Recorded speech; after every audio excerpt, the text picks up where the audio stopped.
Hello everyone, আজকে হলো second Eid. আর second ঈদে ভাই আমাকে যে জামাটা দিয়েছে সেটা আমি পরেছি, আর পিয়াদি যেটা পরেছে সেটা পিয়া দিদিকে বাবা দিয়েছে। দুজনে সেম সেম ড্রেস পরে আবারও আজকে বেরিয়ে পড়েছি মেলায় যাব বলে। আমাদের বাড়ি থেকে কিছুটা দূরে একটা বড় ঈদ মেলা হচ্ছে, সেখানে ঈদের দিন থেকে মেলাটা স্টার্ট হয়েছে। ঈদের দিন এসেছিল আমাদের এখানে কুমার শানু অ্যান্ড সুনীল সিট। আমার খুবই ভাগ্য খারাপ, ঈদের দিন আমি যেতে পারিনি মেলাতে, তাই আমি সামনে থেকে দুটো বড় বড় সেলিব্রিটিকে দেখতে পেলাম না, আর তোমাদের সঙ্গেও দেখাতে পারলাম না। যাই হোক, 5 তারিখে আবার আমাদের এখানে মোহাম্মদ ফ্যাজ আসবে। আশা করি তোমরা সবাই মোহাম্মদ ফ্যাজকে চেনো। তো সেই ভিডিওটা তোমাদেরকে আমি অবশ্যই শেয়ার করব। তোমরা প্লিজ আমার চ্যানেলে নতুন হয়ে থাকলে সাবস্ক্রাইব করো।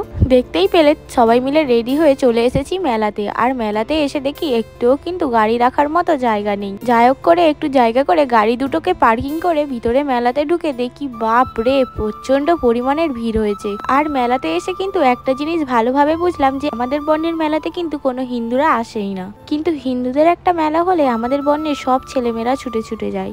এই জিনিসটা কেন হয় আমি একদমই বুঝতে পারি না। আমি চাই যে সবাই একভাবে একসাথে মিলেমিশে থাকুক। একটু বেশি জ্ঞান দিয়ে দিলাম না? হ্যাঁ, তো যাই হোক, তারপর সবার প্রথমে চোখে পড়ে ঘুগনি, যেটা মেলাতে গিয়ে না খেলে একদমই থাকা যায় না। তবে হ্যাঁ, পাপড়ি চাট কিন্তু ঘুগনিকে ফেল করে দেয়, কিন্তু আজকে পাপড়ি চাটটাকে স্কিপ করে ঘুগনি দিয়ে স্টার্ট করলাম। আর মেলার এই ঘুগনিটা খেতে কিন্তু আমার আজকে প্রচন্ড ভালো লেগেছে। আমি জানি না, অন্য সময় আমি কিন্তু ঘুগনি খুব একটা মেলা বাড়িতে গিয়ে খাই না, তবে আজকে আমার ঘুগনিটা হেভি টেস্টি লেগেছে। তোমরা যদি আশেপাশে থেকে থাকো মেলা বাড়ির, অবশ্যই এই ঘুগনিটা গিয়ে ট্রাই করে দেখতে পারো। আমি জানি আমার কিছু কিছু সাবস্ক্রাইবারদের বাড়ির পাশেই এই মেলাটা হয়েছে। তারপর ঘুগনিটা খেয়ে এদিকে পুরো ভিড়টা দেখাতে দেখাতে এই ফানি কাকুটার সাথে আমার দেখা হয়। আর মেলা বাড়ির ভিড়টা তোমরা জাস্ট একবার দেখো কতটা হয়েছে। তো আমরাও দাঁড়িয়ে পড়েছিলাম, দাঁড়িয়ে দাঁড়িয়ে দেখছিলাম একটু ডান্স। সুন্দর সুন্দর ডান্সাররা এসে পুরো মেলাটাকে জমিয়ে তুলেছে, কিন্তু আমাদের একদমই পুরো বেকার লাগছিল। তাই আমরা আবার দেরি না করে বেরিয়ে পড়েছিলাম মেলা থেকে বাড়ি আসবো বলে, কারণ ওখানের থেকে আরো আমাদের পাড়াতে যেন আমার বেশি ভালো লাগছিল, মেলাতে পুরো বোরিং লাগছিল আমার। তো এদিকে দেখো পিয়াদি আবারও ড্রাইভিং করছে। পিয়াদি কিন্তু খুব সুন্দর ড্রাইভিং করা শিখে গেছে। আর এটা হচ্ছে মেলার মেন গেট। গেটটা কিন্তু আমার প্রচন্ড ভালো লেগেছে, ডিজাইনটা অনেক সুন্দর বেছে বেছে তুলেছে। আজকে হয়তো মেলাতে আমার প্রচন্ড বোরিং লেগেছে, তবে মোহাম্মদ ফ্যাজ এলে অতটা বোরিং আমার লাগবে না যতটা আজকে লেগেছে। তো যাই হোক, পাড়াতে এসে আইসক্রিম নিয়ে নিয়েছে ভাই সবাইয়ের জন্য। তো আইসক্রিম নিয়ে আমি বাড়িতে এসে ফ্রিজে রেখে আবার একটু ঘরে গেলাম রিং লাইটটা আনতে, যেহেতু রিলস বানাবো। আর হ্যাঁ, আমি কিন্তু এই ড্রেসের রিলটা পোস্ট করে ফেলেছি, আর তোমরা অনেক ভালোবাসা দিয়েছো, তার জন্য অনেক অনেক ধন্যবাদ তোমাদের সবাইকে। ঈদের দিন তোমাদের কেমন ভাবে কাটলো সেটা অবশ্যই আমাকে কিন্তু তোমরা জানাবে।